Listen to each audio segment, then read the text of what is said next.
बात उस समय की है जब एक विधवा औरत खाना पकाने के लिए जंगल में लकड़ियां इकट्ठा कर रही थी। तभी उसने एक सूखी लकड़ी उठाई जिसके अंदर एक सांप का बच्चा छिपा बैठा था। इस बात से बेखबर औरत लकड़ियों के साथ सांप को भी अपने घर ले गई। घर जाकर उसने जैसे ही लकड़ियों को जमीन पर रखा तभी वो सांप बाहर निकल आया। औरत के पास एक पालतू बंदर भी था जो उसके साथ खेलने लगा। औरत ने सांप को देखा लेकिन उसे मारा नहीं क्योंकि उसके कोई बच्चे नहीं थे। शादी के कुछ दिन बाद ही उसके पति की मृत्यु हो गई और किसी तरह वह इस छोटी सी झोपड़ी में जिंदगी काट रही थी। फिर उसने सांप को पालने का फैसला किया। औरत उसे अपने बच्चे की तरह प्यार करती और भूख लगने पर गाय का दूध पिलाती। फिर ऐसे ही कुछ साल बीत गए और वो सांप अब बड़ा हो गया। फिर एक दिन वो सांप एक लड़के का रूप धारण कर लेता है। ये देख औरत समझ जाती है कि वो कोई साधारण सांप नहीं बल्कि एक इच्छाधारी नाग है। फिर एक दिन सांप ने औरत से कहा, आप मेरी शादी का प्रस्ताव राजा के समक्ष लेकर जाइए। ये सुन औरत बोली, बेटा ये तो असंभव है, राजा मेरी बात बिल्कुल नहीं सुनेगा। इस पर सांप ने कहा, माँ एक बार पूछने में क्या जाता है, मैं जानना चाहता हूँ कि राजा अपनी पुत्री की शादी मुझसे कराएंगे या नहीं। औरत बोली, ठीक है बेटा, मैं कल जाऊंगी। फिर अगले दिन वो महल की तरफ निकल पड़ी। थोड़ी देर चलने के बाद औरत महल पहुंच गई। जैसे ही उसने अंदर जाने का प्रयास किया तभी द्वारपालों ने उसे रोकते हुए कहा, आपको अंदर जाने की अनुमति नहीं है। जब तक राजा का आदेश नहीं होता कोई भी व्यक्ति महल के अंदर नहीं जा सकता। औरत बोली,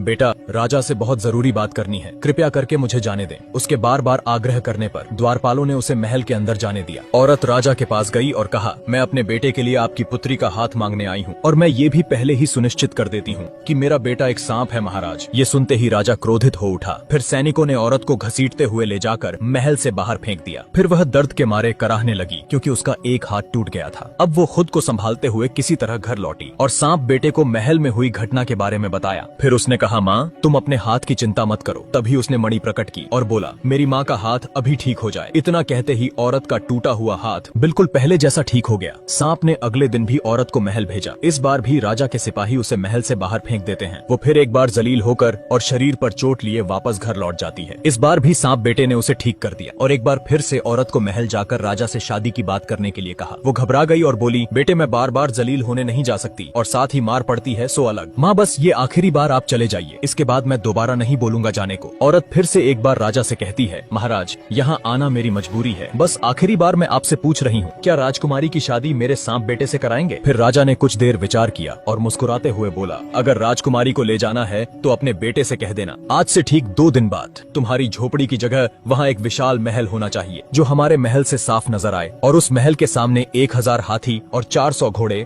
हमारे स्वागत के लिए खड़े होने चाहिए। राजा की बात सुन वो हैरान रह गई। इस बार सैनिकों ने उसे इज्जत से जाने दिया। इस बात की खुशी औरत के चेहरे पर साफ दिख रही थी। घर जाकर उसने बेटे से कहा, महल और हाथी घोड़े की बात कर रहा था राजा। माँ बस इतनी सी इच्छा है राजा की, ये तो बहुत आसान है, तुम चिंता मत करो, कल सुबह ही इंतजाम हो जाएगा। फिर आधी रात को सांप घर से बाहर निकला और मणि हाथ में लेकर बोला, मेरी ये छोटी सी झोपड़ी एक विशाल महल में बदल जाए और महल के सामने 1000 हाथी सहित 400 घोड़े मेरी सेवा में उपस्थित हो जाएं। इतना बोलते ही जगमगाता हुआ स्वर्ण से बना महल झोपड़ी की जगह खड़ा हो गया और 1000 हाथी सहित 400 घोड़े भी स्वागत के लिए तैयार थे। फिर अगली सुबह राजा को उसकी पत्नी जगाते हुए बोली, उठिए चलकर देखिए बाहर क्या हो रहा है। उसने बाहर जाकर देखा तो स्वर्ग जैसा महल उसके ठीक सामने नजर आ रहा था, जिसे देख राजा की आंखें फटी की फटी रह गईं और उसने अपनी पत्नी से कहा, असंभव, अविश्वसनीय, ये कैसे हो सकता है, रातों रात कोई महल कैसे बनकर तैयार हो गया, क्या ये मेरी आंखों का धोखा तो नहीं? पत्नी बोली, राजन ये कोई आंखों का धोखा नहीं, अपितु एक असली महल हमारे सामने नजर आ रहा है। फिर राजा जोर जोर से रोने लगा और अपनी पत्नी को उस घटना के बारे में बताया। यह सुन पत्नी भी रोने लगी क्योंकि वचन के मुताबिक अब उनकी इकलौती पुत्री को सांप से शादी करनी होगी। दूसरी तरफ सांप तैयार होकर राजकुमारी से शादी करने के लिए घर से निकल पड़ा और साथ ही हाथी घोड़े की बारात भी पीछे पीछे चल रही थी। राजकुमारी ने भी बिना चेहरा देखे उससे शादी कर ली। फिर राजा ने भारी मन से अपनी बेटी को विदा किया। फिर जैसे ही वो अपनी पत्नी को देखने के लिए कमरे में दाखिल होता है कि तभी उसका आधा शरीर सांप जैसा देख राजकुमारी घबरा गई और चिल्लाते हुए बाहर की तरफ भागी। फिर चारों तरफ एक दिव्य रोशनी का प्रकाश फैल गया और सांप रूप बदलकर अपने वास्तविक शरीर को धारण कर लेता है, जो कि एक बेहद ही सुंदर युवक लग रहा था। इस रूप में राजकुमारी सांप को देखकर हैरान रह गई। फिर उसने राजकुमारी से कहा,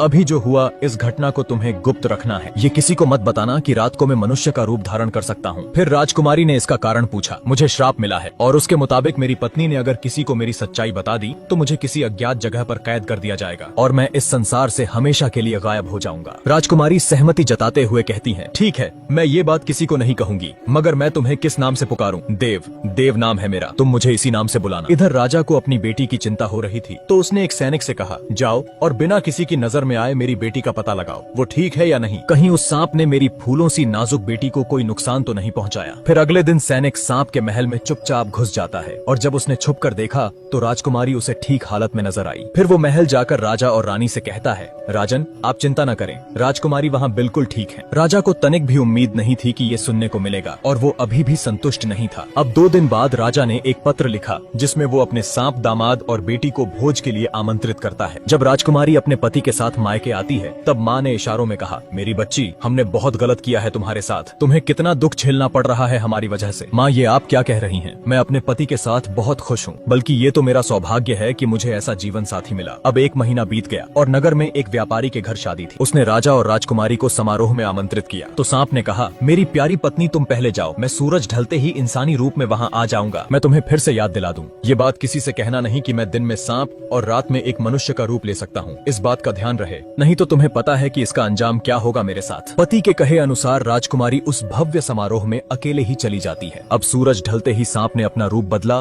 और वह भी निकल पड़ा। फिर जैसे ही वो समारोह में पहुंचता है उसके चेहरे का तेज देखकर लोगों की आंखें खुली की खुली रह गईं। सबके मन में बस एक ही विचार चल रहा था कि इतना सुंदर युवक आखिर कौन है। इधर राजकुमारी बैठी अपने पति को देख रही थी कि तभी उसकी माँ वहाँ आकर बोली, बेटी तुमने देखा ना कितना सुंदर युवक है। सबकी निगाहें बस उसी पर टिकी हैं। काश दामाद जी सांप ना होकर ऐसा ही कोई सुंदर युवक होते। माँ की बात उसे कांटे की तरह चुभी और क्रोधित होकर राजकुमारी बोली, माँ आप मेरे पति को ताना मारना बंद कीजिए और जिस सुंदर युवक को आप देख रही हैं वह कोई और नहीं बल्कि मेरे पति है और उनका नाम देव है। उसके इतना बोलते ही देव वहाँ से अदृश्य हो गया जैसे वह कभी था ही नहीं। ये देख राजकुमारी घबराकर अपने सांप पति को तलाशने लगती है मगर उसे वो कहीं नजर नहीं आता। पति के ना मिलने पर अब वो जोर जोर से रोने लगी। ये देख माँ ने कहा, मेरी बच्ची तुम रो क्यों रही हो? आखिर ऐसा क्या हो गया? मुझसे बहुत बड़ी भूल हो गई माँ, जो मैंने आपको उनकी सच्चाई बता दी, मगर अब कुछ नहीं हो सकता। मेरे पति मुझे छोड़कर हमेशा के लिए जा चुके। बेटी फिर तो ये सारा दोष मेरा है, न मैं दामाद जी की बुराई करती और न तुझे कुछ कहना पड़ता। राजकुमारी बोली, मैं अपने पति से बहुत प्यार करती हूँ, चाहे वो कहीं भी हो, मुझे उन्हें ढूंढना ही होगा। फिर अगली सुबह राजकुमारी सफर के लिए जरूरी सामान लेकर पति की तलाश करने घर से निकल पड़ी। अब 4 दिन हो गए राजकुमारी भूखी प्यासी बिना रुके चलती रही। जंगल में न जानवरों का डर न कमजोर शरीर उसके इरादे को तोड़ पाया। थकान से चूर हुई वो एक जंगल से गुजर रही थी कि तभी उसके सामने एक बूढ़ा व्यक्ति आया और कहा,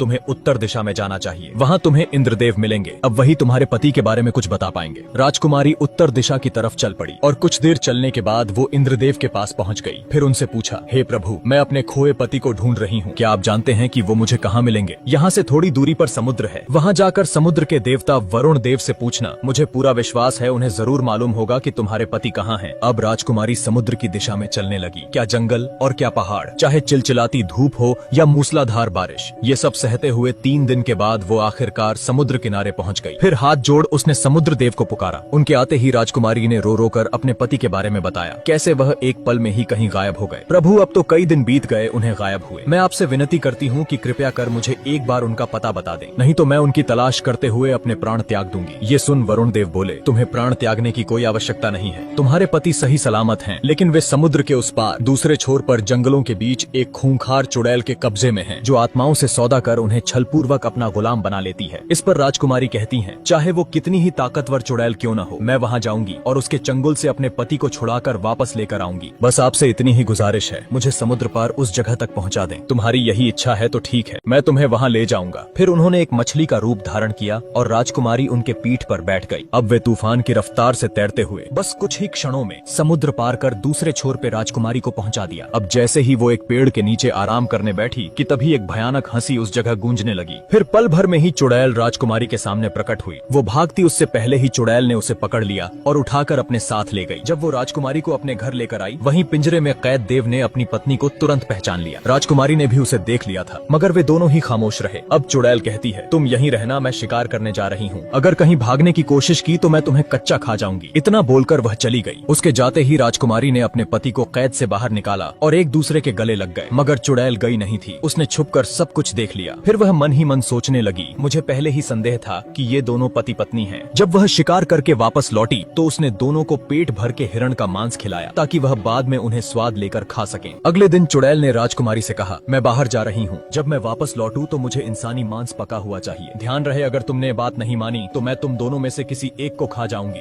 ये सुन बेचारी घबरा गई। अब वो सोच में पड़ गई कि इंसानी मांस कहाँ से लाया जाए। पत्नी को चिंता में देख देव ने पूछा, तुम इतनी परेशान क्यों हो? चुड़ैल ने मुझे इंसानी मांस पकाने का आदेश दिया है, अगर ऐसा नहीं किया तो वह हम दोनों में से किसी एक को खा जाएगी। देव ने कहा, तुम चिंता मत करो, मैं गोश्त का इंतजाम करता हूँ। अब वो जंगल गया और एक बारहसिंघे का शिकार कर उसे घर ले आया और उसे कई टुकड़ों में काटकर देव ने मांस में अपने खून की कुछ बूंदे मिलाकर उसे अच्छे से पका दिया। शाम को चुड़ैल जब घर आई तो उसने कहा, क्या तुमने मेरे खाने का बंदोबस्त किया? राजकुमारी बोली, हाँ, जैसा तुमने कहा था मैंने अपना काम पूरा किया। जब उसने मांस चखा तो सोचने लगी, ये कमजोर सी दिखने वाली लड़की आखिर इंसानी मांस कहाँ से लेकर आई? मुझे लगता है इसके पति ने ही कुछ किया होगा। अगले दिन चुड़ैल ने फिर से कहा, मैं जा रही हूँ और जब मैं वापस लौटूं तो एक बर्तन इंसानी खून से भरा हुआ चाहिए। अब उसने अपनी एक उंगली काटी, ये सोचकर कि वो अपने खून से बर्तन को भर देगी। जब उसका पति वहाँ आया तो पत्नी का हाथ खून में सना हुआ देख वो बोला, तुम्हारे हाथ में चोट कैसे लगी? देखो कितना खून बह रहा है। तब राजकुमारी ने रोते हुए कहा, चुड़ैल ने खून से भरा एक बर्तन मांगा है और चेतावनी दी है कि अगर मैंने ऐसा नहीं किया तो अंजाम अच्छा नहीं होगा। तुम कितनी नादान हो जो अपने खून से बर्तन भरने चली। अगर तुमने अपने शरीर का एक एक बूंद खून भी निकाल लिया तब भी ये बर्तन नहीं भरेगा। तुम जाओ अपने हाथ का खून रोको और ये काम मुझ पर छोड़ दो। फिर वो जंगल गया और एक जंगली सुअर का शिकार कर उसे घर ले आया और सुअर के टुकड़े कर उसके खून से बर्तन को पूरा भर दिया। चुड़ैल जब वापस घर लौटी तो उसने कहा, क्या तुमने वो काम किया जो मैंने कहा था? राजकुमारी बोली, हाँ, बर्तन भरा हुआ रखा है। जब चुड़ैल ने खून चखा तो उसे बिल्कुल भी शक नहीं हुआ कि वो किसी जानवर का खून है। उसने सोचा, लड़की इतना खून कहाँ से ले आई? जरूर ये काम भी उसके पति का ही होगा। मैं उसे अब छोड़ूंगी नहीं। अब चुड़ैल को एक बहाना चाहिए था वीर को खाने का। फिर वह राजकुमारी से बोली, मैं बाहर जा रही हूँ, जो आदमी वहाँ कैद है मेरे वापस लौटने से पहले तुम उसे मार देना। अब ये बात उसने अपने पति वीर को बताई। वीर ने कहा, तुम घबराओ मत, आज इस चुड़ैल को मैं खत्म कर दूंगा। अब वो अपना रूप बदलकर एक बूढ़ा इंसान बन गया और एक कुल्हाड़ी लेकर जंगल में लकड़ी काटने निकल पड़ा। इधर चुड़ैल जंगल में शिकार तलाश रही थी। तभी उसने महसूस किया